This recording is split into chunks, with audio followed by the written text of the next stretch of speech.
DD Rajasthan के साप्ताहिक कार्यक्रम सृजन में आज हमारे साथ प्रदेश के वरिष्ठ साहित्यकार श्री भगवान अटलानी हैं। अटलानी जी, स्टूडियो में आपका स्वागत है। नमस्कार। अटलानी जी पिछले 6 दशक से साहित्य की विभिन्न विधाओं में, विशेषकर गद्य विधा में निरंतर लिख रहे हैं। अब तक आपके 4 उपन्यास, 3 कहानी संग्रह, 3 नाटक संग्रह, 3 एकांकी संग्रह, एक निबंध संग्रह और प्रतिनिधि रचनाओं का संकलन प्रकाशित हो चुका है। अटलानी जी की इन साहित्यिक उपलब्धियों को राजस्थान साहित्य अकादमी के सर्वोच्च सम्मान मेरा पुरस्कार से भी सम्मानित किया जा चुका है। इसके अतिरिक्त अटलानी जी राजस्थान सिंधी अकादमी, केंद्रीय हिंदी निदेशालय, उत्तर प्रदेश हिंदी संस्थान आदि अनेक प्रतिष्ठित संस्थाओं से भी पुरस्कृत हो चुके हैं। आज अटलानी जी से हम उनके इसी साहित्यिक जो उनकी यात्रा है, इसके अलग अलग पड़ावों पर, अलग अलग संदर्भों पर बातचीत करेंगे। अटलानी जी, आप 6 दशक से लिख रहे हैं और आपने साहित्य की अनेक विधाओं में लिखा है। तो अपन शुरू करते हैं आपके उस बचपन से। थोड़ा सा हमें ये बताएं कि किस तरह से आपके लेखन के संस्कार बचपन में आप कहाँ पढ़े, किन से प्रेरित हुए और कैसे आपने अपनी लेखन यात्रा शुरू की। कुछ उस पुराने संस्मरणों को बताएं। संजीव जी, मैं याद करता हूँ जी तो शायद जब 5वीं छठी में था, जी निबंध लिखने के लिए मुझे अध्यापक ने दिया, लिख कर ले गया। उन्होंने मुझे डांटा, कुंजी से निकल करके आते हो। अच्छा। आंखों में आंसू आ गए। समझ में नहीं आया कैसा उन्होंने क्यों कहा। बाद में जब एहसास हुआ कि शायद लिखता ही ऐसा क्यों हुआ। ये घटना 9वीं में आने के बाद विद्यालय बदला, फिर घटी। और तब तक क्योंकि मुझे इस बात का ठीक प्रकार से एहसास हो चुका था, तो मैंने अध्यापक से कहा कि आप मुझे अभी विषय दीजिए, बहुत शांत भाव से अभी विषय दीजिए, मैं आपको निबंध लिखकर देख देता हूँ। मुझे ऐसा लगता है कि मैं पूर्व जन्म के संस्कारों के साथ साहित्य को लेकर आया हूँ और उन्हीं संस्कारों ने प्रारंभ से मुझमें पढ़ने और लिखने दोनों का क्रम बनाया। तो अटलानी जी, आपने जैसा कहा कि प्राथमिक कक्षाओं में ही आपको लेखन के प्रति रुचि जागृत हो गई थी, तो जो शुरुआत है आपके लेखन की, वो आपने कौन सी विधा से किया? निबंध लिखे, कविताएं लिखी, कहानी लिखी, किस तरह से आप आगे बढ़े और आपकी रचना पहली कब प्रकाशित होती है? सचेत भाव से मैंने प्रारंभ में कविताएं लिखी। जी। सचेत भाव में इसलिए कर रहा हूँ क्योंकि निबंध जैसी जो भी मैंने घटना आपको बताई, वो सचेत भाव नहीं था। कविताएं लिखी, क्लास असाइनमेंट था एक तरह से निबंध लिखना, कक्षा का एक काम था। विद्यार्थी जीवन में जो कुछ हम लोगों को करना होता है वो सब कर किया। लेकिन सचेत भाव से मैं रचना कर रहा हूँ, ये कविता हुई। और कविता पहली बार जब छपी, जैसा आपने पूछा, वो भी संयोगवश छपी, क्योंकि मन में एक भाव था कहीं न छपने का, और शायद आत्मविश्वास की भी कमी थी। एक मित्र ने ये कहकर कि तुम्हारी कविता अच्छी लगी है मुझे, तो उन्होंने एक प्रतिष्ठित पत्रिका, प्रतिष्ठित अखबार में, दैनिक अखबार में, जो राजस्थान का उस समय सबसे अच्छा अखबार हुआ करता था, वहाँ उसको भेजा। मुझे कोई जानकारी नहीं, क्योंकि अखबार घर में आता था। रविवार को जब अखबार आया, मैंने अपना नाम देखा, चौंका। इसके बाद फिर मैंने अपने मित्र को टोका कि ये रचना तो आपने मुझसे ली थी। इसके बाद फिर राजस्थान के जो प्रतिष्ठित लेखक थे, उनसे संपर्क भी होता रहा। उस अखबार के जो साहित्य के संपादक थे, उनसे भी संपर्क हुआ। स्वयं बहुत प्रतिष्ठित लेखक थे। तो उस समय आप कौन सी क्लास में पढ़ते थे जब आपकी पहली कविता प्रकाशित? उस समय मैं कॉलेज में था। अच्छा, कॉलेज में प्रकाशन के साथ हुआ। कॉलेज के सेकेंड ईयर में था। जी जी। तो फिर आपने उस समय जब कॉलेज में आप आए तो विषय कौन से लिया आपने? कहीं हिंदी साहित्य का अध्ययन किया या विज्ञान या वाणिज्य, कौन से, किस विधा? संजीव जी, बहुत विचित्र बात है। पढ़ा में विज्ञान, नौकरी की मैंने बैंक में। अच्छा। और प्रारंभ से मेरी रुचि साहित्य में थी। तो ये आपके त्रिभुज में मैं घूमता रहा। तो जब बैंक में आप काम कर रहे थे, क्योंकि स्नातक परीक्षा पास करने के बाद बैंक में आपने नौकरी शुरू की होगी, तो बैंक की सुबह से शाम तक की वो कार्यालय की जिंदगी, उसने आपके इस नियमित लेखन को किस तरह से आगे बढ़ाया या बाधा पहुंचाई, या अभिरुचियां थी तो किस तरह से आपने समन्वय किया अपने बैंकिंग व्यवसाय का और साहित्यिक अभिरुचियों का? शेक्सपियर ने कहीं कहा है, जी, there is a pleasure sure in being bad which no one only bad can understand. अच्छा, तो ये जो पागलपन है जी, साहित्य के प्रति, जो दीवानगी का भाव है, ये प्रारंभ से ही था। इस दीवानगी ने सब कुछ कराया। इस दीवानगी के कारण पढ़ने का जो जुनून था वो इतना ज्यादा था, भोजन कर रहा हूँ तो भी पढ़ रहा हूँ, वॉशरूम में जा रहा हूँ तो भी पढ़ रहा हूँ, थोड़ा सा समय कहीं पर मिल रहा है उसको चुरा कर भी पढ़ रहा हूँ। ये सारी की सारी प्रक्रियाएं पढ़ने को लेकर, लिखने को लेकर, बैंक से जब लौट रहा हूँ, इसके बाद अगर आयोजनों में जाना है वहां होकर आए, भोजन किया, रात को 2-2, 2:30 बजे तक लिखते रहे। परिवार का सहयोग मुझे बहुत मिलता रहा जी। गृहस्थी का कोई व्यावहारिक दायित्व तो मेरे ऊपर नहीं था, वो परिवार संभालता था। उसकी वजह से ये सब मुझसे संभव हो पाया। अच्छा, आपकी शुरुआत तो होती है कविताओं के माध्यम से, लेकिन जो आपका हमने पूरा जीवन वृत्त देखा उसमें संकलन सारे गद्य विधाओं के हैं, कविता की एक भी पुस्तक प्रकाशित नहीं हुई। संजीव जी, मुझे प्रारंभ से ये लगता रहा जी कि कविता मेरी डायरी है। अच्छा, डायरी को मैं सार्वजनिक करूं ये मुझे कभी प्रिय नहीं लगता रहा। ये सच है कि इसके बावजूद वो सार्वजनिक होती रही, लेकिन कविता संग्रह प्रकाशित कराने की दृष्टि से रुझान मेरे मन में कभी रहा नहीं, आज भी नहीं है। कविताएं मेरी 125 से ज्यादा लिखी हुई है, लेकिन आज भी ये रुझान मेरे मन में नहीं है। तो फिर आप उपन्यास की ओर बढ़ते हैं, कविताओं के बाद उपन्यास। जी, आपका पहला जो कहानी की ओर बढ़े, कहानी। तो आपका जो पहला संकलन छपा वो कहानी संकलन था जी, बंद आसमान का आखिरी दरवाजा। जी। तो अटलानी जी, ये जो कहानी का आपके संकलन का नाम है बंद आसमान का आखिरी दरवाजा, इसका क्या अभिप्राय था और किस तरह की कहानियां आपके इस पहले काव्य संकलन के माध्यम से अपने पाठकों के सम्मुख आती हैं? मेरी कहानियां सामाजिक संलग्नता, आदर्श, इन दोनों का एक सम्मिश्रण होती है। शोषित को, पीड़ित को न्याय मिलना चाहिए, उसको अपना स्थान मिलना चाहिए, ये मेरी कहानियां करती है। और सामाजिक संलग्नता की दृष्टि से जो समाज में हमें विभीषिकाएं दिखाई देती है, दूरियां दिखाई देती है, तनाव दिखाई देते हैं, वो समाप्त होने चाहिए। आदर्श को साथ लेकर जो कुछ हमें अच्छा करना चाहिए हम वही सोचें, वही करें, व्यावहारिक जीवन में भी वही करें। तो अटलानी, ये सब चेष्टाएं मेरी कहानियों में रहती है। बंद आसमान का आखिरी दरवाजा में भी यही चेष्टा रही है। तो ये जो आपने कहानियां लिखी थी लगभग 60 के दशक की कहानियां होंगी जो इसमें आपने लिखी? 60 के दशक के नहीं जी, ये कहानियां 70 के दशक से। ये प्रकाशन कब हुआ आपका? उससे पहले मैं कविताएं लिखता था। अच्छा, ये जो पहला प्रकाशन आपका आया ये कौन से सन का प्रकाशन था? ये प्रकाशन है 1987 का। 87 का। तो इतना फर्क कैसे हुआ? आपने लिखना तो बहुत जल्दी शुरू कर दिया था।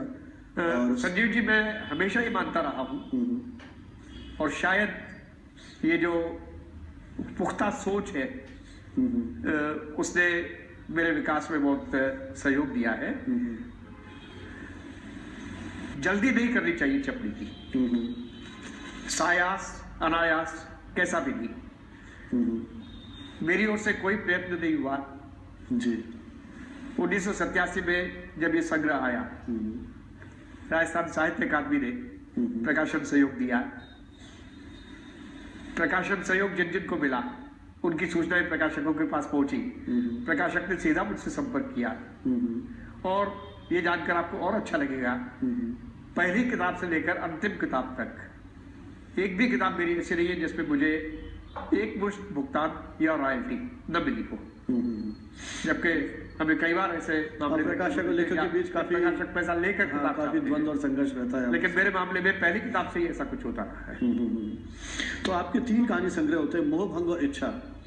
तो ये जो 2 आपकी कहानी संकलन बाद में आते हैं, मोह, भंग और इच्छा, ये दोनों कहानी संग्रह, ये जो आपका पहला कहानी संग्रह था, इसकी जो मूल चेतना थी, सामाजिक संलग्नता की आपने बात कही, आदर्श की आपने बात कही, तो उस पर क्योंकि 60, 70, 80 के दशक में आप लगातार लिख रहे थे, देश का पूरा सामाजिक राजनीतिक जो उस समय परिवेश था वो भी तेजी से बदल रहा था।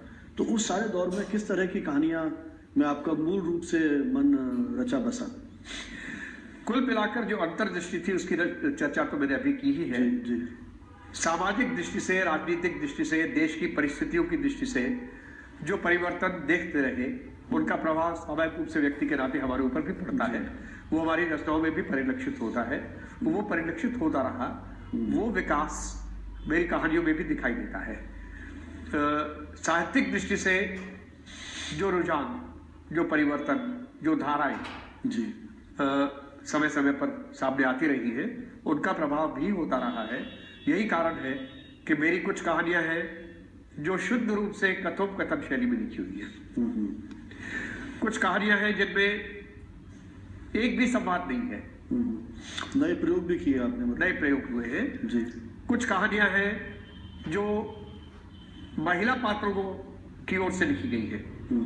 पुरुष लेखक होने के बावजूद केंद्र में महिला बात कर रही है जी। कुछ कहानियां हैं जो जिनको तुम की शैली में लिखा गया है, जो कहानियां बहुत कम होती है। तुम ऐसे हो इसलिए तुमने ऐसा किया, इस रूप में लिखी गई है। मैं की शैली में मेरी अधिकतम कहानियां हैं। तो अटलानी जी, आप मूलतः गद्य विधा आपको प्रिय रही, इधर आपने निरंतर कहानियां लिखते रहे, और साथ साथ एक धारा और है उपन्यासों की, क्योंकि ये भी बड़ा एक सुखद आश्चर्य है हमारे लिए कि बैंक में काम करते हुए आप इधर निरंतर कहानियां लिख रहे हैं और 4 उपन्यास आपने लिखे। तो ये भी मुझे लगता है कि जब एक लेखक उपन्यास जीवन का एक विराट पक्ष आप उसमें लेकर के आते हैं, तो किस तरह से आपके मन में कि इस तरह का भाव जगा कि उपन्यास लिखें, और इतने सारे चरित्रों का ताना बाना गूंथ करके आपका पहला उपन्यास आता है हाशिया गवाह। तो कुछ इस उपन्यास की पृष्ठभूमि के बारे में चर्चा करते हुए इसकी उस मूल जो आपकी रचना प्रक्रिया है उसके बारे में कुछ बताएं कि किस तरह से आप इस और प्रवृत्त हुए। हाशिया गवाह 72-73 में मैंने लिखा जी। आयु की दृष्टि से अगर मैं बात करूं तो उस समय में लगभग 27 साल का था जी। इस उपन्यास का जो विषय है वो सेवानिवृत्ति के बाद कैसा जीवन जीना चाहिए, सामाजिक संलग्नता, समाज की दृष्टि से मुझे कुछ करना है, ये विचार। तो क्या आपको लगता है कि 70 के दशक में जब आपने उपन्यास लिखा, एक नौजवान वो जो सेवानिवृत्ति के बाद की पीड़ा है या जो उस समय का एक सारा परिवेश उसको अभी से, तो कहीं कोई इस तरह का आपने देखा कि 70 के दशक में भी वो सेवानिवृत्ति का दंश लोग झेलने लगे थे? या व्यावहारिक रूप से मैंने कुछ नहीं देखा, पढ़ते रहे, एहसास के स्तर पर उन स्थितियों को जीते रहे। और ये जैसा मैंने प्रारंभ में कहा, सामाजिक संलग्नता और आदर्श जी, ये मेरी रचनाओं में रहा है। तो आदर्श वाला पहलू इसमें महत्वपूर्ण रहा इस उपन्यास में, महत्वपूर्ण रहा है। उस समय भी जो कुछ मैंने लिखा वो आज भी अभी एक वेबसाइट ने उस उपन्यास को किश्तों में छापे शुरू किया है। अच्छा जी। 7 किश्तें उसकी छप चुकी है जी। अब 72-73 में लिखा, 88 में छपा, और वो उपन्यास आज भी अगर प्रासंगिक बना हुआ है तो इसी कारण से बना हुआ है क्योंकि जो सामाजिक स्थितियां तब थी लगभग वैसी ही अभी भी उसमें कोई बड़ा परिवर्तन नहीं आया है। अच्छा अटलानी जी, आपने 71-72 में उपन्यास लिखा और उसके 2-3 साल बाद देश एक आपातकाल के दौर से गुजरता है। हमारे राजनीतिक जो देश का इतिहास है उसमें एक दौर आता है ये भी, और जो उपन्यास आपने इस आपातकाल को आधार बना करके लिखा, अपनी अपनी मरीचिका, नहीं, इंद्रधनुष क्षितिज के, जिसको आप पुरस्कार भी मिला उस, नहीं, पुरस्कार मुझे मिला अपनी अपनी मरीचिका पर। अपनी अपनी मरीचिका। तो ये जो 2 उपन्यास आपके आते हैं, अपनी अपनी मरीचिका और इंद्रधनुष क्षितिज के, इनके बारे में कुछ बताइए, किस तरह से आप इनको लिखा और क्या आपके। संजीव जी, इंद्रधनुष क्षितिज के जब मैंने लिखा उससे पहले मैंने एक सर्वे किया जी, समस्याएं क्या है। जब मैंने प्रश्न पूछे तो समस्याओं का पिटारा क्यों गया, उनका समाधान क्या है। जब ये प्रश्न पूछा खामोशी छा गई। तो प्रश्न क्या हो सकते हैं और उनके समाधान क्या हो सकते हैं, इसको केंद्र में रखकर इमरजेंसी को के आधार पर उस उपन्यास का ताना बाना पुनः मैंने जी। और इस उपन्यास में हमारी सामाजिक स्थितियों का, राजनीतिक स्थितियों का समाधान क्या हो सकता है, उसका समाधान बताने की भी चेष्टा है। अच्छा, फिर आपका उपन्यास आता है अपनी अपनी मरीचिका। मैं ये हमेशा महसूस करता रहा कि पंजाब के विभाजन पर तो बहुत लिखा गया है। भीष्म साहनीविद ने भी लिखा, अनेक लेखकों ने लिखा, जिन पर फिल्में भी बनी, कहानियां, उपन्यास भी आए। लेकिन सिंध के विभाजन पर सिंधी में तो बहुत लिखा गया, हिंदी में नहीं लिखा गया। अच्छा। तो ये इच्छा मन में पहले से ही थी।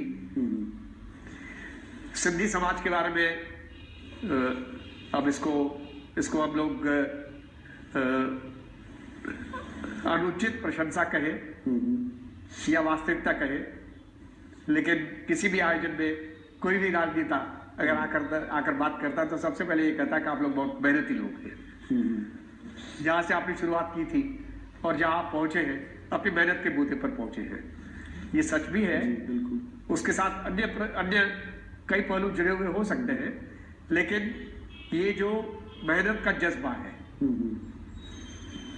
जैसा गीता में श्री कृष्ण कहते हैं कि कर्म करिए, फल की चिंता मत करिए। सिंधी समाज ने कर्म के साथ फल की चिंता भी की और शायद उसी की वजह से उनको ये परिणाम भी मिले हैं। इस उपन्यास में मेहनत के जज्बे के साथ, बुद्धि को काम में लेकर, आदर्श के साथ कैसा जीवन जीना चाहिए, ये चेष्टा है। लेकिन प्रमुख रूप से सिंध का विभाजन और सिंधी समाज का जज्बा, उसको ये सब भाव रख के आपने बनाया। और यही कारण है शायद, क्योंकि लीक से हटकर बात थी जी, इसलिए राजस्थान साहित्य अकादमी ने इसको सम्मान के लिए चुना।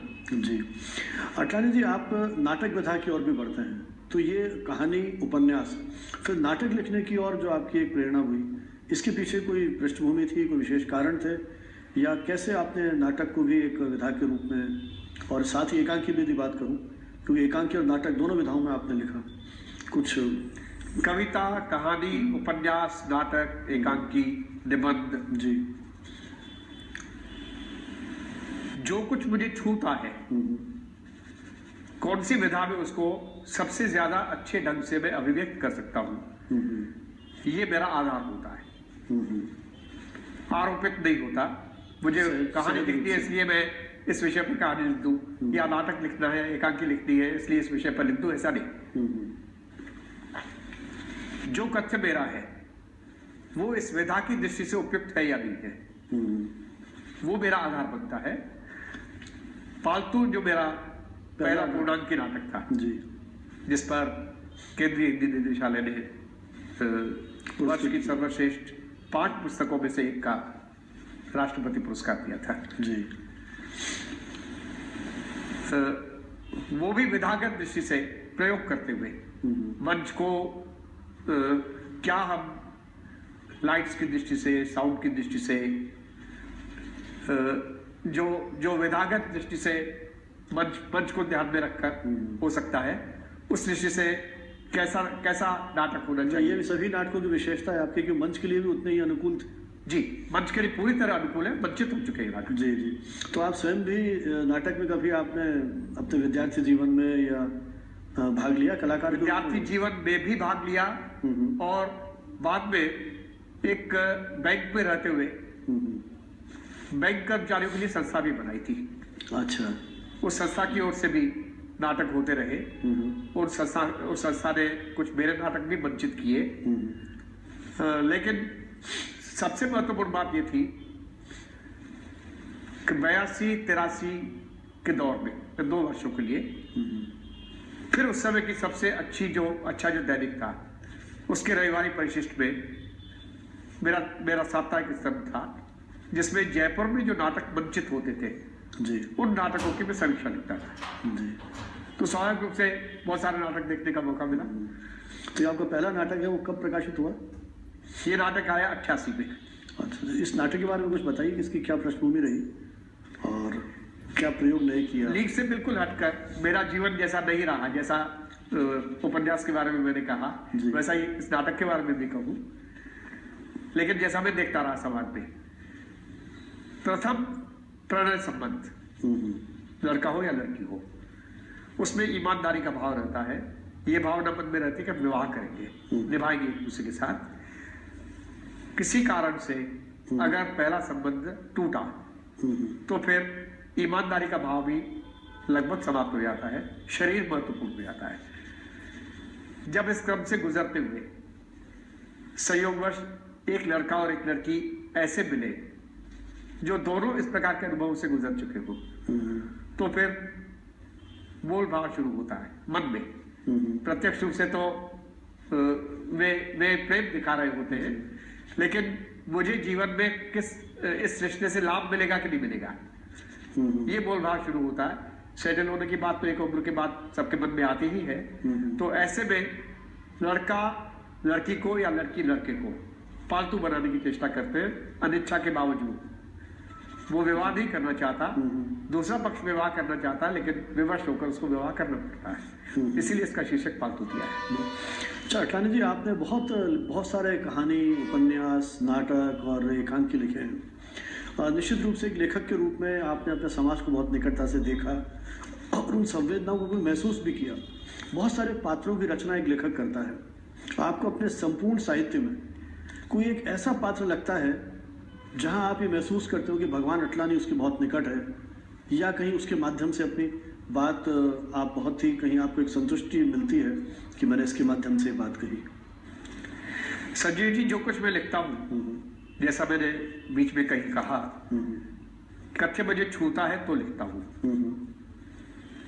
हमें जो छूता है या हमारे साथ जो घट रहा है, वो कई बार ऐसा होता है कि हम किसी को बताएं तो उसे विश्वसनीय नहीं लगता है। रचना में विश्वसनीयता आए, शिल्प की दृष्टि से, भाषा की दृष्टि से, उसमें जो कुछ होना चाहिए वो भी हो। इस नाते जो कुछ मैं लिख रहा हूं उसमें कहीं न कहीं बड़े पैमाने पर मैं स्वयं तो होता ही जी। कल्पना वाला अंश उतना बड़ा अंश नहीं होता। इस अर्थ में अगर मैं बात करूं तो मेरी हर रचना में मैं कहीं न कहीं हूं। मैं सकारात्मक रूप से हूं, नकारात्मक रूप से हूं, सीधा जुड़ा हुआ हूं, अप्रत्यक्ष रूप से जुड़ा हुआ हूं। ये भिन्न बात है। और ये हो सकता है कि मैं जो चर्चा कर रहा हूं, जैसे मेरी एक कहानी है जिसमें एक बहुत बलशाली युवक है, लंबा चौड़ा। ईंट को वो हथेली से तोड़ता है, इतनी शक्ति उसमें है, और मन से भी उतना ही क्रूर है जी। बाद में कौन सी चीज उसको विगलित करती है, कहाँ वो कमजोर हो जाता है, सॉफ्ट हो जाता है पूरी तरह। ये उस कहानी का कथ्य है। और उस कहानी की दृष्टि से अगर मैं बात करूं तो मैं वो बलशाली युवक भी नहीं हूं। विगलित होने वाला, करने वाला जो प्रकरण था उसमें भी कहीं नहीं हूं। लेकिन भावना इस तरह की जो भावना मेरे मन में है कि बलशाली युवक को भी सामाजिक दृष्टि से, सहानुभूति की दृष्टि से ऐसा होना चाहिए, वो कहीं मैं हूं जी। नहीं होते हुए भी मैं हूं। इस अर्थ में अगर मैं बात करूं तो लगभग प्रत्येक रचना में मैं हूं। अपनी अपनी मरीचिका की अगर बात करें तो उसका केंद्रीय पात्र डॉक्टर है। 16-17 साल की उम्र में सिंध से विभाजन के बाद वो आता है, यहाँ मेडिकल कॉलेज में उसका एडमिशन होता है, फिर मेडिकल शिक्षा चलती है, इंटर्नशिप होती है, नौकरी करता है, वो सारे के सारे प्रकरण चलते हैं। लेकिन मेरे मन में जो आदर्श है कि कैसा समाज की दृष्टि से डॉक्टर को होना चाहिए जी, वो सब में आया है। अटलानी जी, आपका साहित्य का इतना विराट परिदृश्य है कि इस चर्चा को अपन बहुत लंबे समय तक जारी रख सकते हैं, लेकिन चूंकि समय की अपनी सीमाएं हैं। अटलानी जी पिछले 6 दशक से साहित्य की विभिन्न विधाओं में निरंतर लिख रहे हैं, और वर्तमान जो हमारा सारा सामाजिक राजनीतिक परिदृश्य है, एक लेखक के रूप में उन संवेदनाओं को आपने बहुत निकटता से देखा, महसूस किया, और कथा, कहानी, उपन्यास या नाटकों के माध्यम से अपने पाठकों के सम्मुख रखा है। उम्मीद करते हैं आने वाले समय में भी अटलानी जी की लेखनी से ऐसा ही श्रेष्ठ साहित्य सृजित होता रहेगा। अटलानी जी, आप स्टूडियो में आए, बहुत बहुत धन्यवाद।